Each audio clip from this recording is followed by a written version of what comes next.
Oh my god. What was that? Did you hear that? Yeah. It was thunder. Oh, there it is. Crazy. Well, sound travels. Incredible. Everyone, if you hear thunder in the background of this podcast, we're not going to edit out because we don't know how to do that. But also, it's thundering and lightning out. We can figure it out. What is it? What's the Fleetwood Mac song about thunder? Oh, wrong. Thunder always happens when it's raining. That one. We don't have the rights. We don't have the rights. I only sang like 2 seconds of it. Sing the Gleecast version of it. What if I just sing it really fast? They won't know.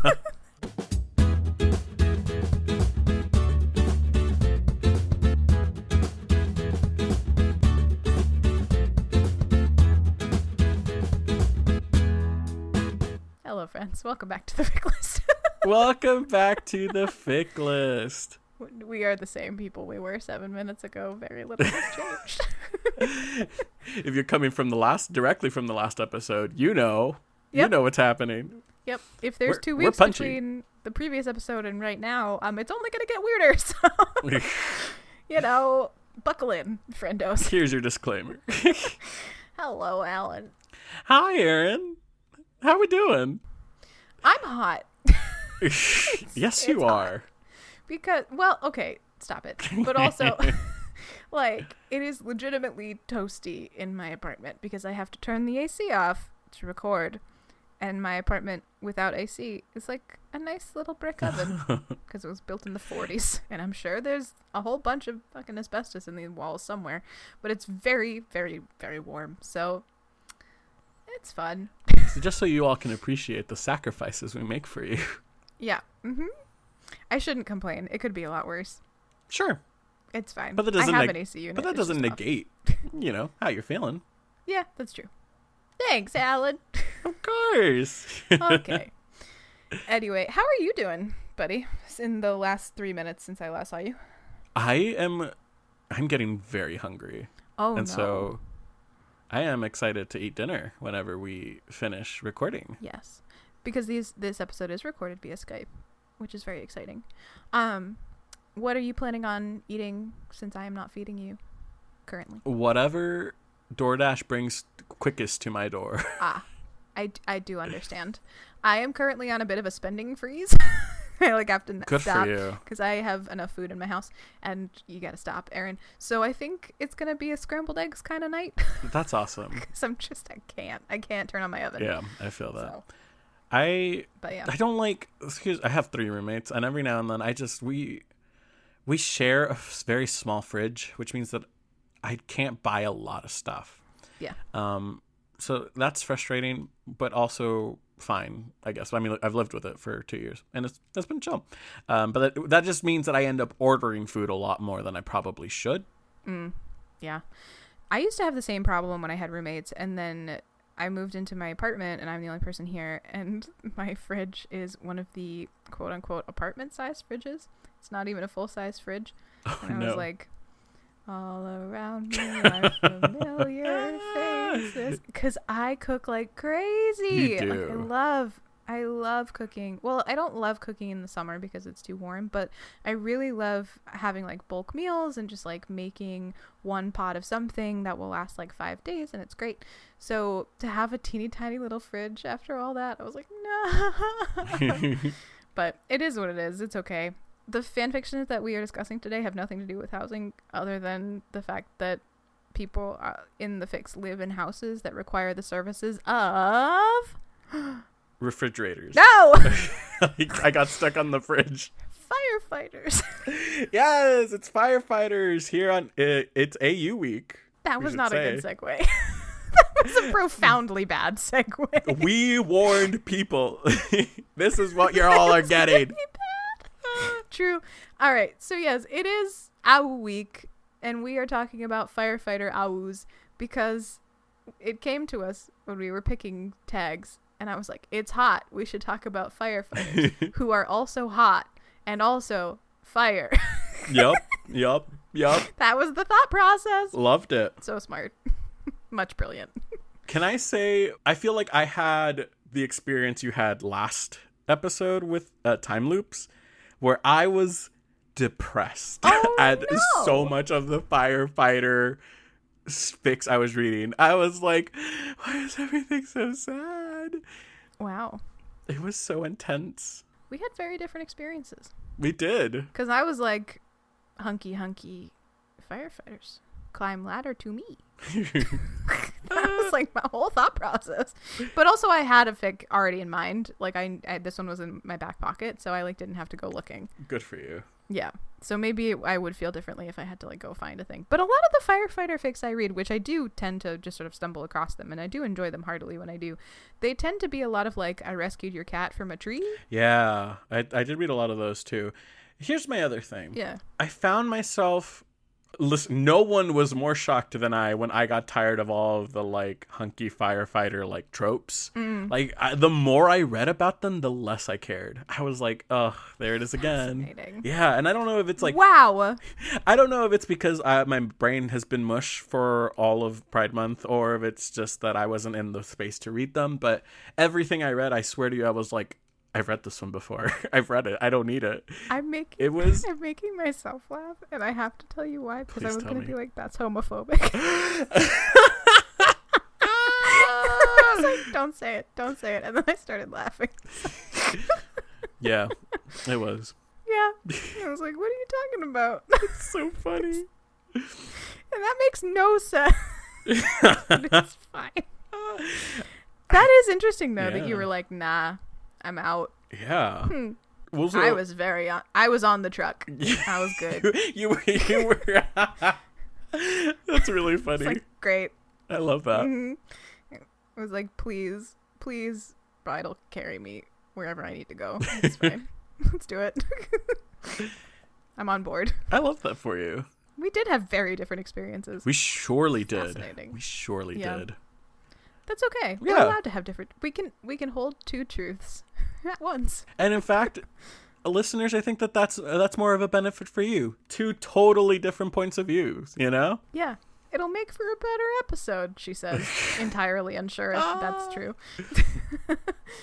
So, okay. Well, is there anything about Firefighter AU, like, were there any things that you were like, this is the thing that like grabbed my attention, or like the thing that I was like kind of okay with overall? Or was it all just like, no, I'm not into it? I like that the firefighters were always hot and muscly. I mean, legit though. I was like, this is great.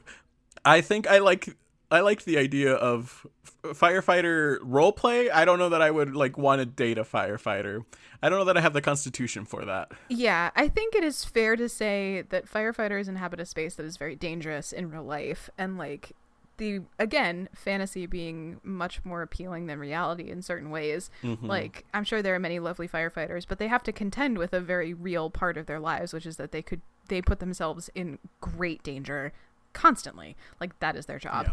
And so I can kind of goof around and be like, ooh, hunky firefighter, but like, at the end of the day, that is not what the reality is for these people who are actually in this job. Right. So if that sort of like permeates what you're thinking about, then it makes it a lot less fun to be like, hunky firefighter who could die at any time in a terrible accident. Oh God. You know, it's like a very different beast. There's that sort of existential angst that's like right there. And you know what? I might have shot myself in the foot, because I think the first firefighter fic I read to try and like find a fic for us was very sad and depressing and like was heavy basically. And then maybe I haven't thought about how that affected the rest of my search. Maybe I wasn't able to buy into the fantasy. It often does come up though. Like even in the one that I sent you, which we'll talk about later, like they do have to contend with that. Like if you're going to do a fic that isn't just like, you know, plot situation, right, then you inevitably in that kind of scenario do usually contend with some kind of dangerous situation, or something happens and they have that moment of like, I had to go to the hospital and I didn't know what was going on, and like that would be scary in real life. That would be terrifying. 1000%. So it's not surprising to me that like got into your brain a little bit and like put a damper on things. Yeah, and I think here's the other thing is because I was so stressed and like basically I was running out of time, and I narrowed my search even further and just did single chapter searches, which I think don't lend themselves very much to that development of that like very real look at what a relationship with a person who you know risks their lives every time they go to work is. And that is entirely my my thing. Like because of where I was mentally and the availability that I had, I might have clubbed myself in the legs with a fix I was reading. So it's fine. We're good. We're gonna get through it. So what are some of the things that you like in Firefighter AUs, Erin? Well, I feel bad talking about it now because you were like, very serious answer about the harsh realities of it. And I'm like, they're hot. both things can exist, you know? Thank you. I appreciate you. I do love that interplay between like the potential for just like very sweet, like it can be very rom-com-y in the kind of way that like you could have a really good like Meg Ryan movie where she like falls in love with a firefighter, right? Like, that's the thing.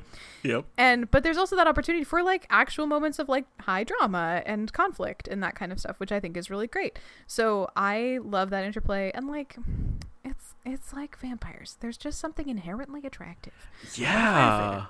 Okay. I get it. Agree. I get it. I agree. Yeah, and it's interesting. It must be something like about like the hero type thing, like a hero complex almost. Well, the other thing that is perhaps a little specific to me, or like people who have had my particular experience, I know a lot of queer women firefighters, and specifically like EMTs and like people who generally are in fire and rescue. Yes. And hot damn. Oh, hot damn. Oh, I love that. Yes. Yep. Mm-hmm. So. What you all can't see is Erin has turned red like a tomato. Like Larry? The tomato? The tomato. Yep. And we're not gonna worry about it. But yeah. Qué triste el tomate. That does it for me. Stop it. Yeah, so queer women firefighters, mwah, chef's kiss. Love that. What a gift y'all are. What a gift. Yeah, there's something really just particularly lovely about a very stacked, like very strong lesbian firefighter. Yes. Who doesn't want that? Like, who does not want that? I want that for you. I guess men, but yeah, I guess men. But you know, it's a fairly niche thing, but like, damn. Love that for you. That's amazing. Thank you. So who wants to start? I think you should start with what I sent you. Okay, great. You sent me, in a true return to form. We were so proud of ourselves, friends. In our previous episode, we forgot to say it 5 minutes ago, so we're saying it now. We did 2 whole new fandoms, like 3 whole new fandoms. 3 whole new fandoms. The whole episode of new fandoms, and I can't believe that we just didn't acknowledge that. I feel like we deserve medals. Right. We definitely deserve at least a bronze in this situation for achieving the bare minimum. But so in a true return to form, we are not going to do that this episode. No. I hope you enjoyed No. one episode this season, and that's it. You get one. Yeah. That's fine.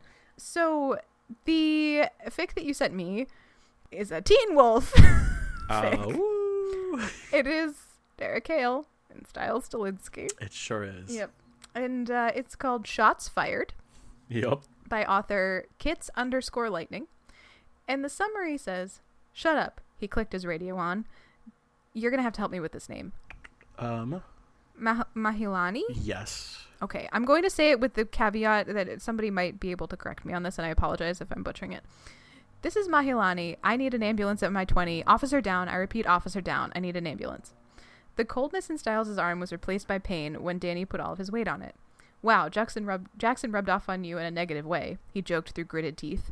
Yeah, well, at least I had the decency to call a bus. Styles could hear the sirens at a far distance of what he hoped was an ambulance getting closer. Yay, maybe Scott will be on call, he said with clear sarcasm. Scott was one of the best paramedics in the town, but he was so going to yell at Styles when he finds out he got shot. If you think Scott's going to be mad, wait until your husband finds out. Italic. Fuck. So, this is a short fic, as Alan said. It's just shy of 5,000 words, single chapter, one-shot situation. The tags are hilarious to me. Near-death experiences, angst with a happy ending, hurt comfort, life-affirming sex, anal sex, blowjobs, coming on touch, Derek Hale, bottom Styles Clancy. For some reason, life-affirming sex was like delightful to me. I loved it. And it's a very accurate summation. Like the tags are very real. So basically, Styles and Derek are married. Yes. Yeah, they're married, and Styles is a deputy. Mm-hmm. He's a deputy, and Derek is a firefighter, and they're having a bit of a tiff. A small tiff, if you will. A little tiff, because Derek has had lunch with his ex and didn't tell Styles about it. And Styles is like, why wouldn't you just tell me? Why wouldn't you tell me? I don't understand why you didn't tell me. So he's kind of like fuming. Then he gets called out to a situation in progress, which he just has to like kind of set aside his personal woes and go show up, at which he gets shot. This is Styles. Styles, yes. It's a whole thing. I can't tell them apart. I've never seen the show. I don't know what's going on. So I'm going to get confused the way you get confused with Quentin and Elliot, which, fully, yeah. Whatever is fine. So Styles gets shot, and he's still mad at Derek, but he's like, I guess I have to go to the hospital. So he goes to the hospital. He's like, okay, it's fine. And so this the summary was an excerpt summary from that, that situation where he's like laying on the ground. He's been shot in the arm or whatever, and he has to go to the hospital. And he's like, well, I guess we're calling a bus. And it's like, fuck. And so Derek, meanwhile, is at a like 5-alarm fire somewhere on a terrible call and hasn't been able to like connect with Styles, and like hasn't gotten any of the calls that he's in the hospital. And then he finally like hears like his manager, his captain, whatever, is like, you need to go. And he's like, what? And he's like, he's in the hospital. He's alive. And of course, Derek is like, that could mean anything. What does that mean? Yup. You need to give me more specifics than that. And so he just like gets in the car and like books it.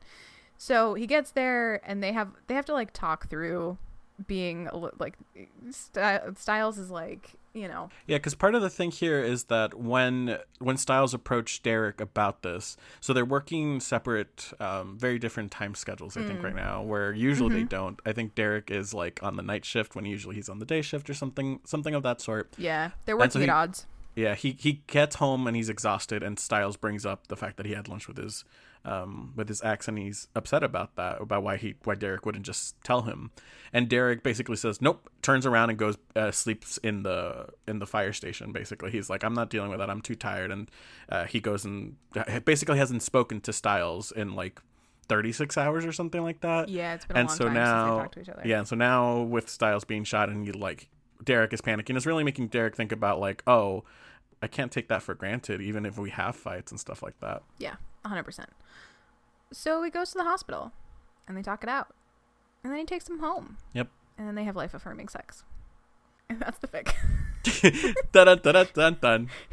It is a speed run, my friends. This is the opposite of a slow burn. It is a speed run. Opposite of a slow burn, it's a speed run. And they also, like, as they're having the life-affirming sex, at one point, Styles says, I'm already going to be sore tomorrow, Dare. I'd like it if at least some of it came from life-affirming sex. Good job. It's like when you say the title of the film in the movie. It was great.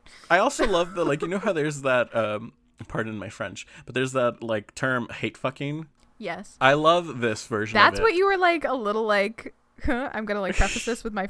I don't know, dropping the F-bombs every now and then. Whenever it's like in casual conversation, it's not me like being angry or like really passionate about something. Feels odd, like just dropping like fuck. And it's like, ugh. Oh, it does not feel weird to me. It's part of my daily vocabulary. Good for you. No, same, fully same. It just felt weird in this context, and now we've drawn attention to it, so now I'm really self-conscious. Oh no, it's fine. It's all good. Yeah, I like that it's like a softer version of a hate fuck. Basically, it's like It's a hate fuck it's like all the passion of a hate fuck, but with like nice feelings afterwards. It's makeup sex, but they're still a little mad at each other. Forgot about makeup sex. It's so funny. Yeah, so it's that they're not fully resolved yet, but they're like mostly made up, but like a little bit not. Yeah, and that's coming through. So they have their life affirming sex, and it's great. And then there's a tiny little epilogue about how like Styles is doing his physical therapy exercises, and Derek comes in with flowers, and Derek's like, okay, how many flowers are you gonna bring? It started to look like a botanical garden here. And they have this little like, sort of epilogue-y like wrap up conversation about Derek going back to work. And about Styles going back to work. Styles going back to work. Thank you. Styles going back to work, and Derek being like, no. And then Styles is like, well, they cleared me for active duty last week, but I waited another week to calm your nerves, so I have to go now. And they're like, okay, fine. And that's basically like, the end of it. And that's the fic. Yep. That was a short summary. Ba-da-da-da-da. This was fine. It was certainly like it was what fanfic does best, which is clearly for people who are in this fandom, enjoy this ship. It is a cute little like cupcake of a fic.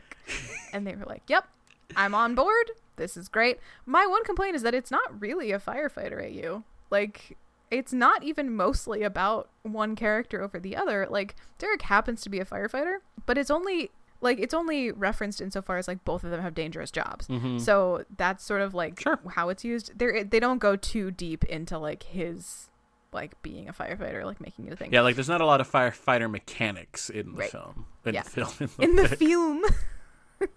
So that's like my one thing. Like if I'm gonna read a Firefighter AU, I do want it to be a little bit more like there's certain tropes and stuff that I get into, I feel but that. as you said earlier, you were falling apart from those. So I'm not surprised given your preface that this is what you came up with, but like I leaned the fuck in. So Good. I'm glad. yeah, It helps that this is a tag that you seem to be very fond of. it kind of it reminds me of vampires and like pirates and stuff like that, where I'm just like, yep, I'm on board. It's so fascinating. I feel like every time we have an episode, I feel like I think I know where your tastes or like your likes, dislikes for tags are, and they're always wrong. Yeah, Every single time. it's because I'm fickle. It's because there's no logic to it.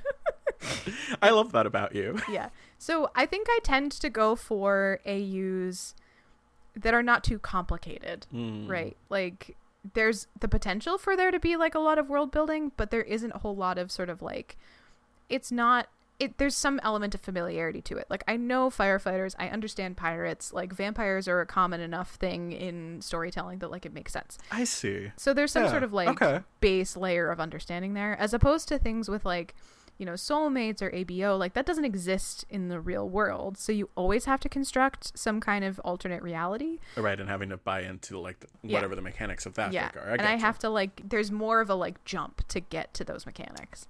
As opposed to like, yeah, I can put anybody in a firefighter's outfit. I get it. Cool. Great. Awesome. And you could get it more complicated than that. It's nice to know. Yeah. So cool. What would you give that fic? Like a 3. Sure. That's good. Nothing to write home about in terms of like, but it's not for me. You know what I mean? Yeah, like it's this like is clearly it's enjoyable. Yeah, it's enjoyable. It's for someone who likes Teen Wolf and wants to read just like a fun little smutty thing. I feel that. Which fair. I do that with magicians all the time. I get it. Yeah, nice little comfort read. Yes, 100%. That was the fastest I've ever reviewed a fic. Well, that's good because we've got a a beast of a fic coming up. I did this to you. I have done this to you. You sure did. I did this to us both. Technically. Uh-huh. So, moving on to talking about what you sent me. You sent me a fic entitled Where There's Smoke. Yep. It is written by Stony, and it is a Glee fanfic with our boys Kurt and Blaine. Who is surprised? And this is found on LiveJournal, actually. It's not on Archive of Our Own. Yeah, we basically stopped saying this is on Archive of Our Own because they're always there, but this is a LiveJournal fic. You might have. I always say it. Rude. It's just part of my breakdown in my head. Yeah, so this was on LiveJournal, which is, it's always fun to come back to like LiveJournal and read something on it. It just feels like, oh, old friend, how have you been? Yeah. And it's more complicated and harder to use. So. Yes, absolutely. But it's nice. It's nice to every now and then like get out of the Archive of Our Own. Like just try something new. Yeah. Or old in this case. Vintage. I also forgot how old this fic was, but it was posted in 2011. I believe that. Oh no, it says it. Yeah. It says No, I believe that. And like as reading through it, I would give you 2011. Absolutely. So why don't I tell you the summary, friends? Summary. Fireman AU. Set 7 years after graduation. Kurt is Kurt, except he never met Blaine Anderson. Blaine grew up in Brooklyn with his mother and firefighter father. Rachel and Kurt have graduated NIADA. Kurt gained a master's from Tisch, and now they're in their first post-college apartment together, ready to tackle their dreams. Unfortunately, Rachel never learned how to properly cook and almost sets their new house on fire. Enter Dreamy McFirepants. Yep. And that is a great summary. That's a great blurb, not an excerpt to be seen. Yeah, 100%. Good for them. Well done. Yeah. I need to preface this by saying I feel like more so in recent years, it's probably because I've been on TikTok and there's been just like learning more about Glee and like the character and the actors and all of that, and like watching clips on TikTok when people are like and it's a show that you cannot rewatch. No. It does not hold up at all. It is It not aged, it aged like a fine glass of milk. Yeah, absolutely. And I was shocked and devastated because obviously Glee was around when I was in high school, and that was like I was a little Glee head, if you will. So I loved it. But and it's just everything is so sad. I mean, recently, just maybe not even a year ago, Naya Rivera passing away was devastating, and all of the resurgence of people talking about Leah Michele being an awful human being, and having Leah Michele be the center of that show is so it's just hard, I think, for me now to like go back and reread Glee Fix, which is a shame. It is an utter shame because there's some great gems out there. Yeah, it's hard. And like also the show itself did not age well. No. The content of the show is is very set in the time that it was in. And it was kind of like one of the things that I think tends to happen a fair amount, particularly now in the sort of digital media age that we're in, is that things are dated quicker than they were before. Because like it exists in this space where like the internet was a thing, and like it was very of the moment, and then that moment passed fast. And for the better, like it's better that we don't treat people the way that that show handled certain things. But like you can absolutely pinpoint it and look back, and it wasn't that long ago that like we all thought that was okay, or at least we like saw it and we were like, okay, like willing to tolerate it as part of this other thing. Mm-hmm. And I'm sure there were people who were ahead of the curve on this, looking at it being like, y'all know this is trash, right? And like they were right. And they were correct. What's even crazier is, if I remember correctly, like Glee was lauded for its like its diversity, like for the actors and for like the storylines that they chose to explore. That is crazy that what was seen as progressive in 2009 when the show premiered is not at all like okay in 2021. Right. And we look at that now and we're like, how was this ever on TV? Like, how did we allow this to happen? Like, oh my God. Also, the other thing that like I still can't figure out is why they were allowed to write Will Schuester the way that he was written. Yeah, oh my God. Like, oh my God. This is the worst TV teacher of all time. Yep. Like by far. Do you know what is a cursed piece of information? Oh, I feel like I know this. Is it that he and Leah Michele were dating? Yep, it is. Yep. And I have to be cursed with that information, which means y'all have to be cursed with that information. Yep. It's bad. It does start to make sense, though, when you're like, oh, I understand why he's so creepy. Because they were all of the same age. And, like, there were not clear boundaries there. And, like, it did not... this is the problem with having, like, fully grown adults play high schoolers. Agreed. It's just, it ends up being super weird. So, yeah, I think we can also put a big asterisk next to this one and be like, Glee was fucked up. We can accept that. It's cool. Yeah, for sure. Anyway, on that happy note. That being said, I loved this fucking fic, which thank God. Of course I was gonna love this fic. Erin always nails it with the Klain fic.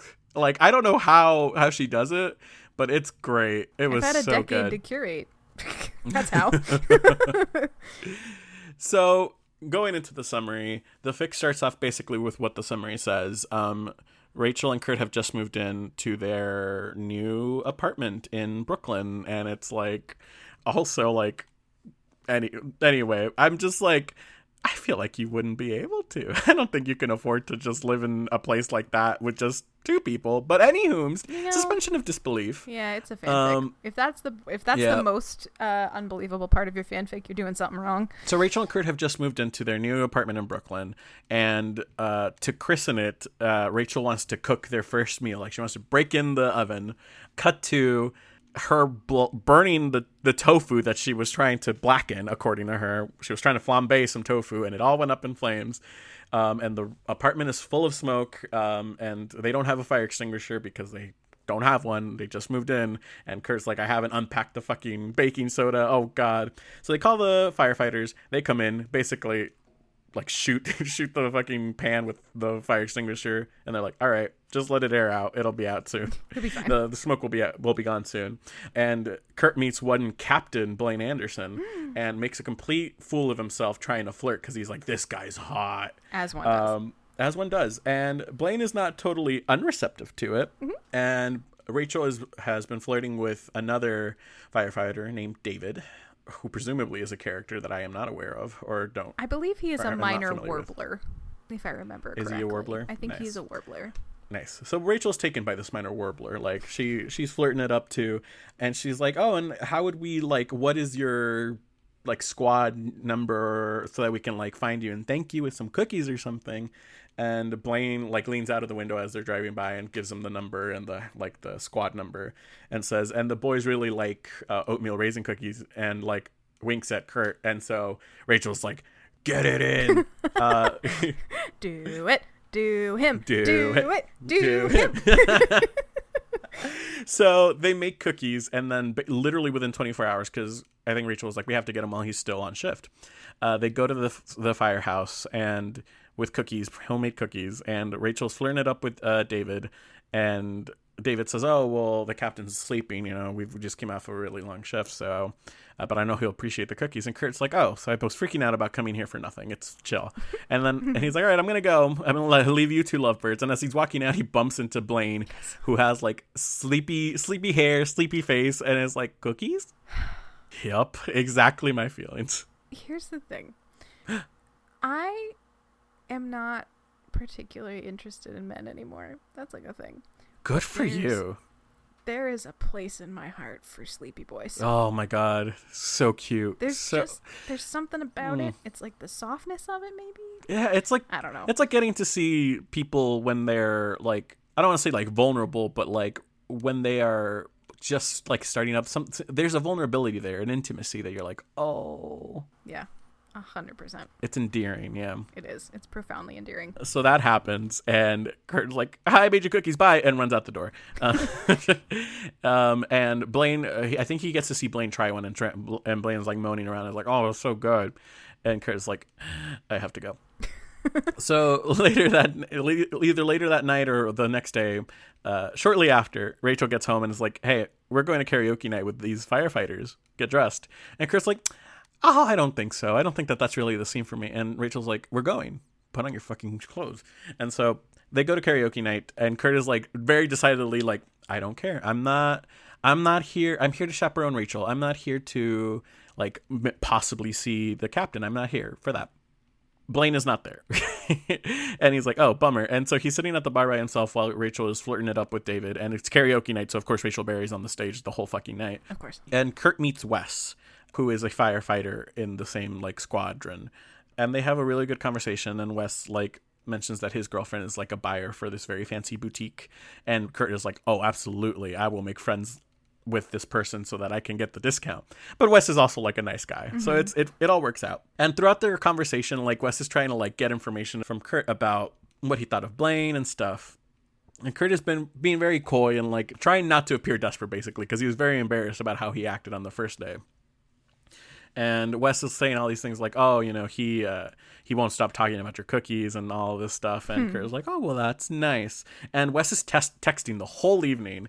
And at some point he goes to talk to other people, and Kurt is left feeling very like out of his element, because he's like, "Oh, these people are very like," the way he describes it is like manly men, like like they like there's not a place here for someone like me who's more on the effeminate side, who has like a higher pitched voice, and like I can't go up there and sing because they're gonna like, you know, boo me off the stage. They're singing a lot of 80s stuff, and he's like, "I only sing like Mama Rose from Gypsy."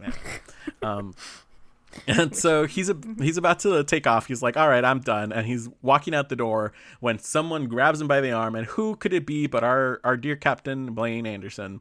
And it's like, oh, and then they flirt it up, and it's really fucking cute. And you kind of get the sense that Blaine is like, he's interested, but he's holding himself back for whatever reason. And I think Wes was the one that let it slip that, no, David did. In a conversation with David in the bar, Kurt finds out that Blaine's father passed away. And so whenever Kurt tries to bring up like his job as a firefighter, Blaine is very non-committal in his responses. He like tries to divert the conversation to other places. And Kurt makes an observation and says, I notice you don't like talking about your job. If I'm right, we can just talk about something else.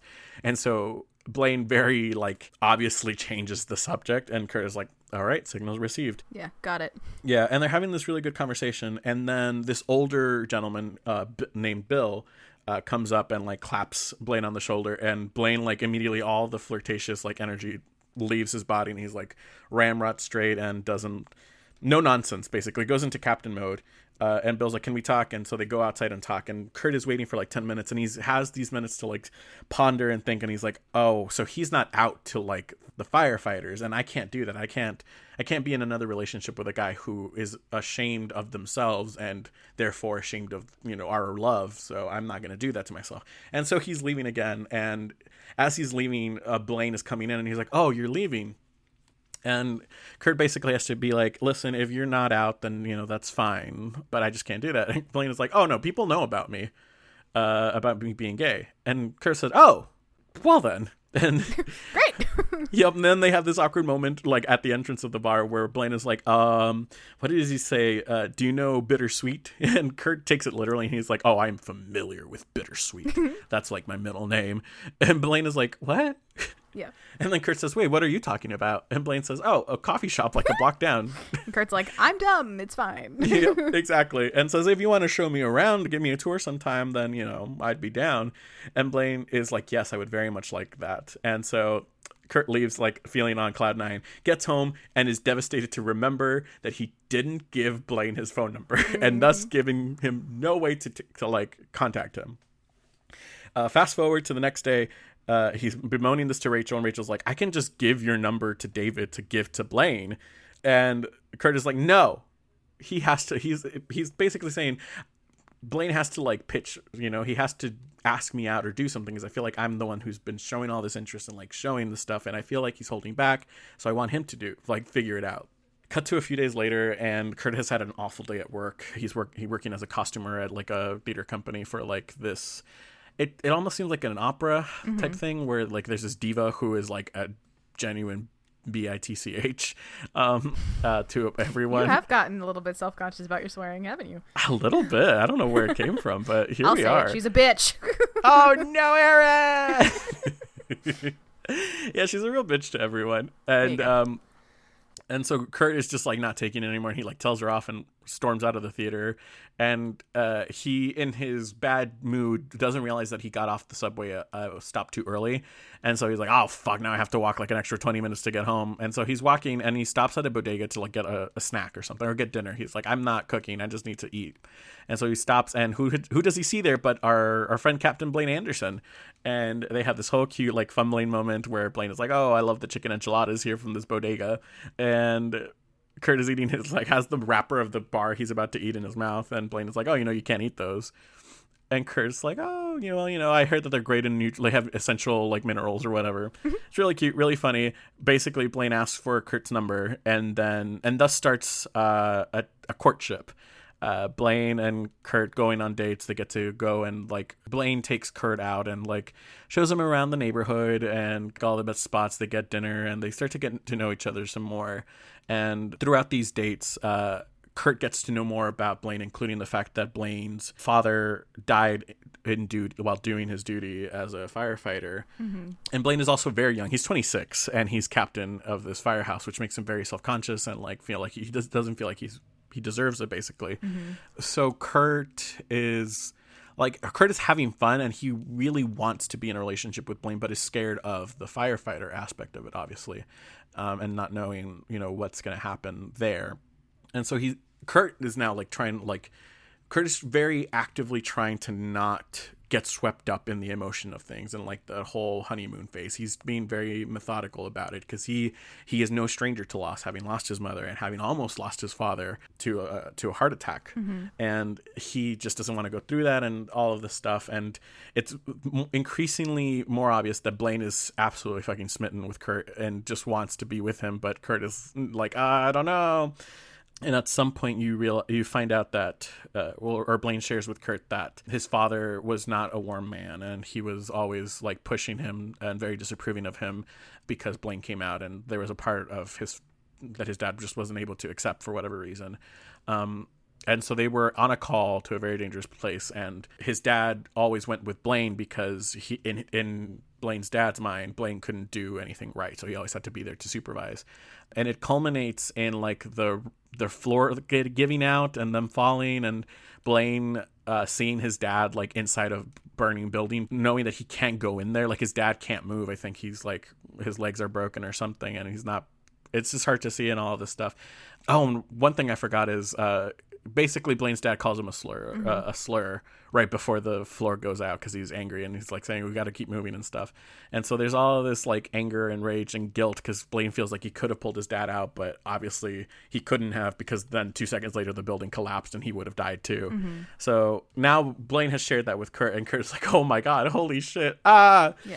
And then he goes to visit Blaine, and during one of those visits, the alarms go off. A huge fire is happening, and so Blaine has to go. And Kurt is just left there with his anxiety, and he's like, I don't know what to do, shit. And like Rachel calls him, and like she comes over, and they're both panicking in the firehouse. And eventually they get it under control. And even on the TV like news report, he sees Blaine off to the side like talking to a cop about like giving a report. So now Kurt feels calm and waits at the firehouse for Blaine to come in, and then he like takes care of him. He's like, oh, what do you need? You need a shower? Let me turn on the shower for you. Here, take these like pain relievers. Here, drink some water. Let me take your clothes to the laundry chute. And is very doting basically. And it harkens back to a conversation he had earlier with his father where he was like, how do you know it's love? How do you know? Like, how do you know? And his dad is like, you'll know. Like the moment you see the person, you'll know. And it's life is hard basically is what it came down to, because Kurt is telling him like about Blaine's profession and not being sure and not wanting to lose anyone. And Kurt's dad is like, well, you don't really get that guarantee anywhere. People die all the time for whatever reason. You'll know that it's the right person if instead of wanting to run away, you run towards them whenever the shit goes down. And that's kind of what Kurt does when this call happens, and he's there to like mend wounds and like make sure that Blaine gets some rest, and it takes pain reliever and is hydrated and all this stuff. And so that's kind of a moment where Kurt is like, oh, okay, I can do this. And like he didn't think about it. It was just something he did because he realizes he cares for Blaine. And so they formalize their relationship, and they're like obviously very much in love. And then the fic kind of culminates with Kurt getting an opportunity to do a Fringe Festival like concert performance in Central Park as a soloist, and everyone comes and cheers him on. His family come and are sitting there with Blaine, and it's beautiful, and he sings a song dedicated to Blaine. Absolutely gorgeous. And then and the fic ends, and that is our fic. Wow. Absolutely stunning. I loved this fic. I also, can I say fucking this what was the author the author's note to the first chapter? This was the last fic I read for this batch, and it says also, I am ultimately a romantic. I don't like character death. I love writing happy endings, and Kurt and Rachel live in my dream place in Carroll Gardens, blah blah blah, and all of this stuff. And I was like, thank heavens. There was a part of me that was a little scared from that one time that it was like, oh, this is like fluff, and then it was literally one of the most devastating pieces of art I'd ever experienced. You mean Harriet? Yep. I sure do. We do love Harriet. Hi, Harriet. Loved that fic, but oh my god, you almost killed me. Yep. As is right with the world. Yeah, and I was nervous about this fic saying something similar, but as it went going along, it was literally a fic full of just nice feelings. It was like all of the love and like the trust and the relationship blooming. I was like, yes, yes, yes, I love it. It was so good. I got to, where is it, chapter like 8? It was halfway through chapter 8 or something. I was so sure something was going to go wrong. I was like, we're missing like the big, like the other shoe dropping, where like I was so sure. Here's what I thought. I made this prediction out loud to myself. I was like, here's what's going to happen. It's going to be opening night for Kurt's show, and Blaine is going to be in like a hospital somewhere because something went wrong. He got a call and he had to be there and all this stuff. And I was so sure that's where we were going. So I cannot tell you the immeasurable joy I felt when it wasn't so, and Blaine was just there. It was just a normal night. It was a normal performance night. I loved this fic. It was so good. It also talked a lot about I really appreciated the introspection that Kurt has, and most of it is told through Kurt's point of view, if not all of it. Third person again, so sometimes we get a glimpse into what Blaine is thinking, but I loved the introspection that Kurt has about relationships and about life and like what it means to actually love someone, and realizing that nothing in life is guaranteed. You got to take everything day by day, and if you love someone, then it's worth it. And I loved that. I thought it was so well done. The characterizations were perfect. Oh, I loved it. I think we're falling into a trend, Erin, where now every time I see a Klain fic coming from LiveJournal, I'm gonna be like, oh, here we go, we're it's lightning in a bottle, take 3. Oh no, that's not good, because I don't know if I have any more. I'm really glad that you enjoy this fic so much. I read it in approximately 2011. Yeah. Remembered it being a good firefighter fic, and then went, sure, I'll send this to Alan. Did I reread it? No. And you know what? I knew that. I knew that in my heart of hearts. I was like, Erin didn't reread this. Oh God, no. Of course not. I'm really glad there wasn't that moment of like the other shoe dropping, because I kind of remembered there being one, but then I was like, I don't think so. Maybe not. It's fine. No. So that worked out great. It was all just lovely. It was a lovely, lovely time. I think if you're someone that is like me, this fic almost felt like tailor-made for me. It was like, I'm like such a romantic, and I love all of that like angsty stuff. Not too much angst, but just enough to make it like, ooh, there's an obstacle to them being together, but it's so small. It's not. It's like you squint and it's not really there. There's a tiny little like garnish of danger. Exactly. That's what I want in my fics. A little twist of lime. This was what are they called? This was the LaCroix of fanfic. Hint of lime. Exactly. Hint of angst. It once shared a box with a strawberry. Anyway. It was, yeah, by this turnout.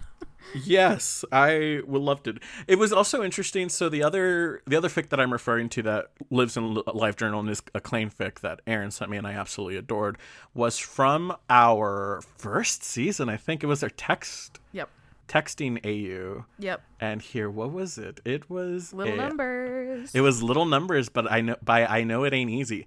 And I adore that fic. I cannot tell you how much I love that fan fiction. It was so good. And this one hit a lot of the same like landmarks for me. However, so that being said, here are my critiques, my little notes. Your critiques? Yes. I thought that while I loved that there was no higher stakes, I thought that it should have had something toward the end. It just felt like everything was going right, but also I recognize that there's a place in fanfic where you just want to read about things going well for a character and character development. So that is like a very tiny minor thing. Like that's like looking at a like expository arc type thing. And then the other thing that I had, I'm making a face, y'all. You're always making a face. Well, I was like, you just spent this whole like 5 minutes being like, I'm so glad there wasn't another shoe to drop, and then being like, but I really wish the other shoe had dropped. And I'm like, make a choice. but I spend like all that time gushing because that's what I love. But I do think that there's something to be said that maybe like for the dramatic arc, I think it needed something toward the end. Fine. But I suppose. Again, so minor. The other thing is of all loved that they didn't try to squeeze the entire cast of Glee onto this. It was like, oh God, yeah. It was Rachel, Kurt's family, so that includes like Finn and his dad and stepmom, and then Blaine and some of the Warblers, and that was it. Mm-hmm. I love that they didn't try to squeeze in like Mercedes or Santana or Artie or anyone else. Like I just thought it's so easy to like try to shove so many people in as characters that sometimes it becomes hokey, mm-hmm. and it pulls you out of that action. So I love that this didn't do that. What I was not as big a fan of was its treatment of Rachel, I think. I think that it lacked some of the depth of her character. She became very two-dimensional in my eyes. She was very supportive and very loving about Kurt, and like, but we didn't really get a sense of who she was as a character, because Rachel Berry is a character. Yeah. And for her to kind of become a cardboard cutout in the back is really fascinating to me. And there's this whole secondary plot point where Rachel is quote unquote seen or having a good time with David, but she doesn't want anything serious because her and Finn have finally called it quits for realsies, because Finn doesn't want to move to New York, and obviously Rachel needs to live in New York for her profession.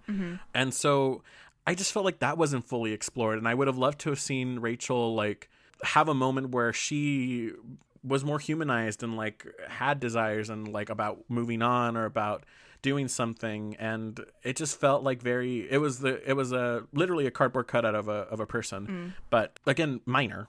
I thought that like she more so served the purpose of the plot, which is good, but she wasn't a character on her own, which is fascinating when, again, you think Rachel Berry.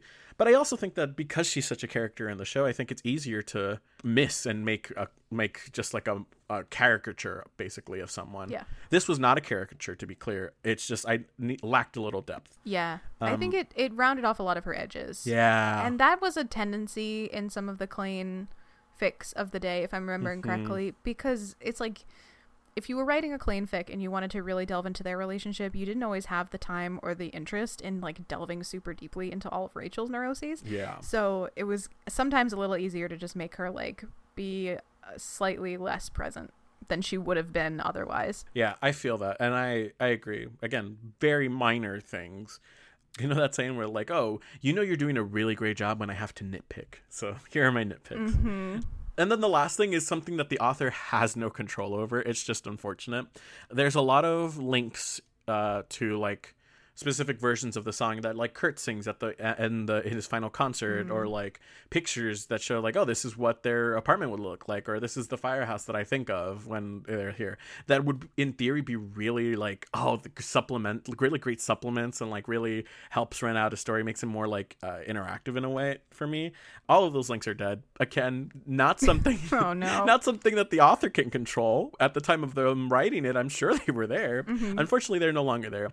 And that brings me to kind of my biggest kind of drawback for this fic. If I had to find a drawback, it's that I loved Little Numbers so much, and that had pictures embedded, and that had links to songs that were still available, and the perfect immersion of that was incredible. It's almost, and if you're, I don't know how well you remember my review from Little Numbers, but my one thing from Little Numbers was that I wanted to see them not text, because it was fully a text fic, and I wanted to see them interact without that. So this is like kind of the opposite, where it's just like it's all interaction, and I loved it, but it just fell a little short. It felt like just the tiniest bit short. But here's the thing: when you're comparing anything to in my head perfection, because to me Little Numbers is, I'm rethinking about it, I think it might be my favorite fic we've read that I've read for the podcast. I think it's just so good. And I tell you, I cried tears listening to like the SoundCloud recordings that they had embedded into that fic. It was a perfect experience for me. And so this came ridiculously close, but didn't quite stick that nailing. And because it is a Klain fic, and because it is on LiveJournal, I think it's just the comparison is inevitable. Yeah.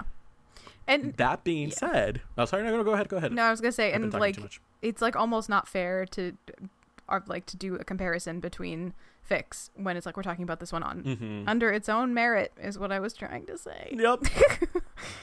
So it's like not fair to do the comparison if you're. Yeah, it's not fair to like compare fics when you're trying to look at one fic based just on their merits. Yes, exactly. Yeah. Thank you. I feel that. Yeah, and I agree. So, but those are just like things that were ruminated in my head. And again, if I had to nitpick, that would be it. Because everything else about this fic, I loved. I cried. I laughed. I giggled. I blushed. It was kind of the whole package for me. Nice. So, in the end, what I would give this fic, I would say a 4.99. Like literally as close to the 5 as it can get. Because it was so good. I will take it. I win. Oh man. Someone reset the averages. It's about the average, baby. I will take it. Woohoo. Nice. Thanks for sharing. Oh my god, that was. Welcome. Ooh, I was scared. It's 100,000, little more than 100,000 words, and I was like, oh, Erin, why would you do this to me? But once I started reading, it was a quick read. It's a fast one. So fast. Yeah, loved it. And the other thing too is like LiveJournal in general it didn't make it easy to have super long fics. Mm-hmm. So a lot of the ones that I was reading anyway did tend to be pretty episodic and pretty fast to get through, and they might have had a lot of parts, but ultimately each part was pretty fast. And so yeah, I was like, I think this will be fine. I also put it in the document early because I knew it was longer. Yeah. So I was like, I gotta get this to him soon. I appreciate it. Episodic is a great word because I did have that thought too. As I was reading the chapters, there's 12 chapters and an epilogue. And as I was reading the chapters, I was like, wow, these are really self-contained, which makes sense. And I dug it. Yeah. I thought it was great. Woohoo! LiveJournal, man. Woo! It was the place to be 10 years ago in the pre-AO3 days. I wish that there was a way for me to better search out LiveJournal fics. I wish there was a better search function, but there isn't one. Yeah. It doesn't exist. So that's just one of my regrets, and one day I will send you a fic in a thread, and then you will know the hellscape from which modern fanfic organization was born, because that is an experience unto itself. I would love it. Yeah. And if it was anything like this, I'm on board. They usually weren't as good, but that's okay. All right, well. I was trying to give us an upbeat ending, and we just rolled right up. I'm too hot for that. It's so hot in my apartment, guys. It's fine. So that's the end of we did it. Yay, we did it. Erin, where can people reach out to us if they want to interact? Nowhere. Leave me alone. No, I'm just kidding. Yep, that's correct. Just kidding. So you can reach out to us on Twitter. The Twitter is the best way to reach out to us because I keep that one on my phone, so it lets me know when you talk to us. You can reach out to Caitlin on the Tumblrs, which is theficlistpodcast.tumblr.com. She runs that thing, and it's magic, and it's great, and occasionally I remember to check the messages there too, which is great.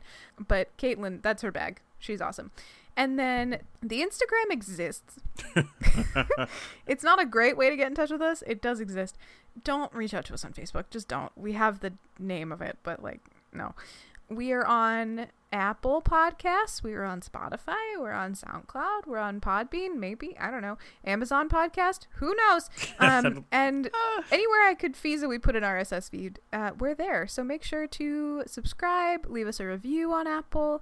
If you feel like contributing to the creation of this podcast, offsetting some of the costs of the podcast, you can donate to us on Ko-Fi, Ko-Fi. And that is, I think, ko-fi.com/the fic list or fic list, something like that. It's pinned on our Twitter. If you have recommendations for fics or have want to read along with any of the things that we have read, both of those Google documents are pinned on Twitter, so that's fun. Did I forget anything else? Oh, are we going to make the announcement in this episode? I think we should. I'm riding a high from that last fic. Do you want to make the announcement, or do you want me to do it? I think you should. So, friends, we have good news. We have joyous news. And that is that you are listening to panelists at this year's AwesomeCon DC 2021. Woohoo! So as you may remember, we were supposed to be panelists at AwesomeCon 2020. It was May 1st of 2020. LOL. It was not. It did not happen. They tried really hard. They did the right thing. They wound up canceling the event entirely because of the pandemic. Cool. Great. It was a bummer, but fine. We reapplied for this year's con, and we just recently got confirmation that we are panelists, and we're going to be hosting a panel, and it's going to be super awesome. I guarantee you that we will be our dorky selves. We'll be there. Caitlin's going to come. Caitlin's going to be our moderator because Caitlin is incredible. Yes. And she wanted to go to AwesomeCon for free. And I was like, of course. So, and we could not be more grateful to the AwesomeCon team. They have been really, really great over the last year in terms of communication and anytime I've had a question or anytime like we had concerns, they've been super awesome. So we are really happy to be going back, and we hope to see you there. What she said. Wow. Thanks, Alan. I mean, you're excited too, though. Oh, absolutely. Are you kidding me? Yeah. I am beside myself. Oh my God. I am so excited. I've never been to a con. It's baby's first con. It's baby's And first baby's con. first panel. To be fair, I've only been to one con before because I went in 2019. Well, now don't you wish you had waited? No. I met Hale Appleman at a con. I absolutely do not wish I waited. Well, there it is. So, but Caitlin took me to my first con, and Caitlin is a con veteran. And so I think the three of us are going to have a really great time. And I hope that we can share that good time with some folks. I think it's going to be great. I agree. Yeah. I'm just so ready. Yeah, it'll be good. It's been a long time coming. Absolutely. Long time coming. Well, y'all, we will we'll see you in the next episode. Well, we won't see you. We will. You'll hear us. You'll hear us. And it'll be great. Don't forget to reach out to us on social media. I'm going to go take a very cold bath. I think that's the plan, because I need to bring my body temperature I'm going to go shovel some food down. in my body. Ooh, also a good idea. Food and bath? We'll see. At the same time. Yeah, I think that's the way to go. All right, this has been great. Good night, y'all. Bye. Goodbye.